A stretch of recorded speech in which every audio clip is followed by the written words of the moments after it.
तो हेलो दोस्तों, कैसे हैं आप लोग। आई होप कि आप लोग अच्छे होंगे। तो आज का हमारा टॉपिक है मोललता, मतलब मोलैलिटी।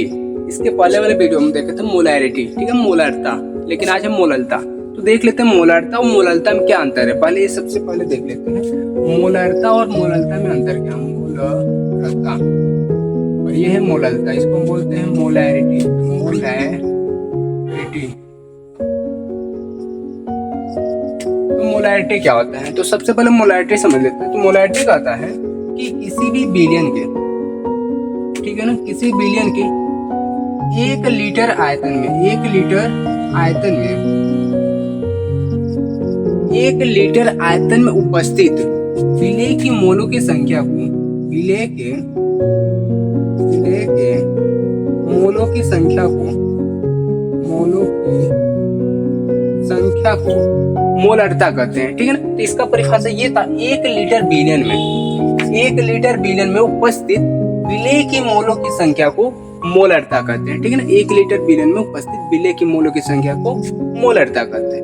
लेकिन अब देखते हैं मोलरता क्या होता है। मोलरता, ठीक है ना, एक और डिफरेंट है इन दोनों में कि ये समझो सिंपल भाषा में बोले तो ये बड़ा भाई है, तो इसको दिखाते हैं कैपिटल एम से। तो मोलरता को दिखाते हैं कैपिटल एम से, क्योंकि बड़ा भाई है। तो ये मोललता है जो छोटा भाई, इसलिए इसको दिखाते हैं हम स्मॉल एम से, इसको दिखाते हैं स्मॉल एम से, ठीक है। अब देख लेते हैं इसका परिभाषा क्या है। तो ये कहता है कि 1 केजी विलायक में, क्या कहता है, 1 केजी विलायक में उपस्थित विलेय की मोलों की संख्या को, विलेय की मोलों की संख्या को मोललता कहते हैं, ठीक है। बस दोनों में इतना अंतर है। यहाँ पर था 1 लीटर बिलियन में उपस्थित विलेय की मोलों की संख्या को मोलरता कहते हैं, और ये है 1 केजी विलायक में उपस्थित विलेय की मोलों की संख्या को मोललता कहते हैं, ठीक है। तो सबसे पहले इसका परिभाषा लिख लेते हैं। तो आइए परिभाषा लिख लेते हैं। तो परिभाषा इसका हो जाएगा 1 केजी तो 1 किलोग्राम विलायक में उपस्थित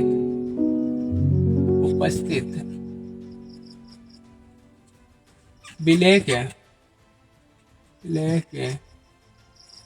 मोलों की संख्या को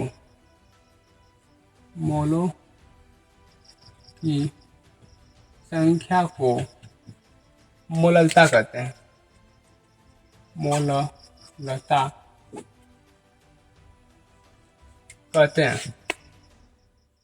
कहते हैं। इसे स्मॉल एम से प्रदर्शित करते हैं,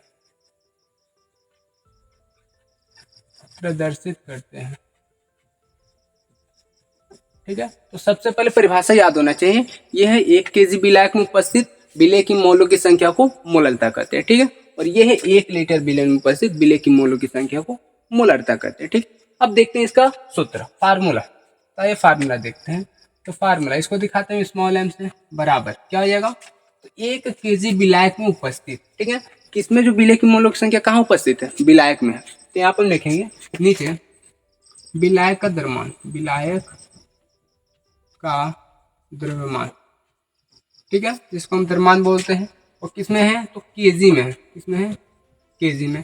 इसमें क्या उपस्थित है, तो उपस्थित विलेय की मोलों की संख्या। तो ऊपर क्या हो जाएगा, विलेय की मोलों की संख्या, विलेय की मोलों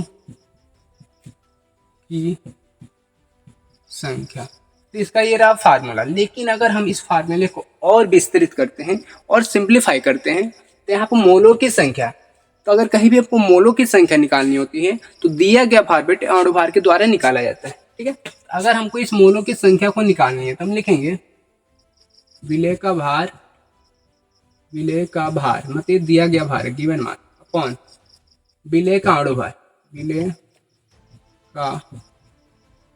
अणुभार इंटू, अब ध्यान दीजिएगा नीचे क्या है, विलायक का द्रव्यमान। तो इसको लिख देते हैं विलायक का द्रव्यमान। अब ध्यान ये देना है कि ये केजी में, लेकिन क्वेश्चन हमेशा देता है ग्राम में, तो ग्राम में इसको चेंज करते हैं। तो बता दें 1 ग्राम में, 1 ग्राम कितना केजी होता है, तो 1/1000 केजी होते हैं, क्या होते हैं, 1/1000 केजी, क्योंकि 1 केजी में 1000 ग्राम होता है, तो 1000 से डिवाइड कर देंगे तो 1 ग्राम में 1/1000 केजी होगा। ठीक है, अब इस केजी का अगर हम इसको रखते हैं 1/100, 1/1000, ठीक है, तो जैसे में आप रखेंगे 1/1000 तो क्या हो जाएगा, ये ऊपर चला जाएगा मल्टीप्लाई में। ठीक है, तो यहाँ पर हो जाएगा लास्ट हमारा जो फार्मूला, मेन फार्मूला है, ये रहा मोलैरिटी का फार्मूला। अगर हमको क्वेश्चन देगा तो इस फार्मूले की सहायता से हम निकालेंगे मोलैरिटी, मतलब मोललता। ठीक है, कैसे निकालेंगे, विलेय का दिया गया भार बटे विलेय का अणु भार इंटू 1000 अपन विलाय का द्रव्यमान। ठीक है, तो आइए इस पे एक क्वेश्चन कर लेते हैं, कंफ्यूजन दूर हो जाए। तो जैसे इस पे एक क्वेश्चन दिया, देख लेते हैं क्या दिया है। क्या दिया है, 117 ग्राम NaCl को KCl को 750 ग्राम जल में घोला गया है, तो विलयन की मोललता ज्ञात कीजिए, मोललता ज्ञात कीजिए, मोललता ज्ञात कीजिए। हमारा क्वेश्चन है कि 117 ग्राम NaCl को 750 ग्राम जल में घोला गया है, तो इस विलयन की मोललता ज्ञात करनी। मोललता मतलब मोलैलिटी, तो सेम फार्मूला लगाएंगे, विलेय का भार बटे विलेय का अणु भार इंटू 1000 अपन विलाय का द्रव्यमान। तो चलिए लगाते हैं, देखते हैं क्या होता है।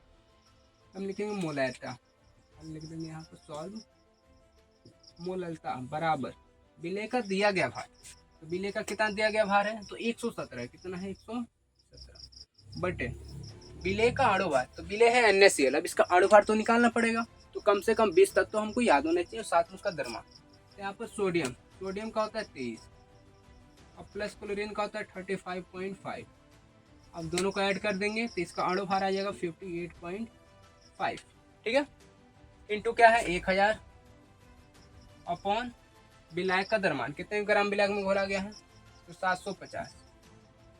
तो सॉल्व कर देते हैं, तो 58.5 गुणे 2 कर देंगे तो 117 आ जाएगा, मतलब 2 बार में कट जाएगा, ये 0 से 0 कट जाएगा, 25 चौको 100 और 25 से 75, और ये 2 चौको 8 हो जाएगा बटे 3। अब भाग कर देंगे 3 से, तो 3 दूनी 6, 2 हासिल, 3 छक्के 18, 3 छक्के 18 मोल प्रति केजी।